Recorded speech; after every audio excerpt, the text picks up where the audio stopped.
குடல் குழம்பு யாருக்கு பிடிக்காது சொல்லுங்கள். ஐயோ, எங்கள் அம்மா வச்சாங்கன்னா அப்படி இருக்குங்க. எங்கள் அம்மா பெஸ்ட்டு குடல் குழம்பு மேக் பண்ணுறதுல.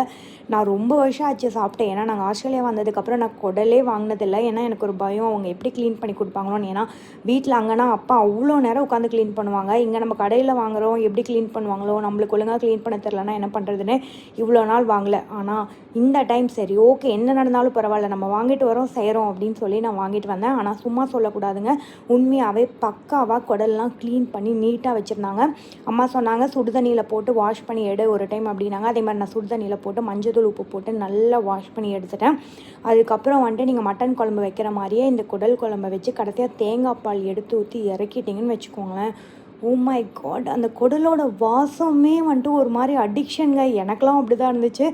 அப்படியே ஃபைனலி ஒரு இடியாப்பத்தோடு அந்த குடல் குழம்பு வச்சு சாப்பிடும்போது குடல் அப்படியே பூ மாதிரி வெந்திருந்ததுங்க. ரொம்ப டேஸ்ட்டாக இருந்துச்சு உண்மையாகவே.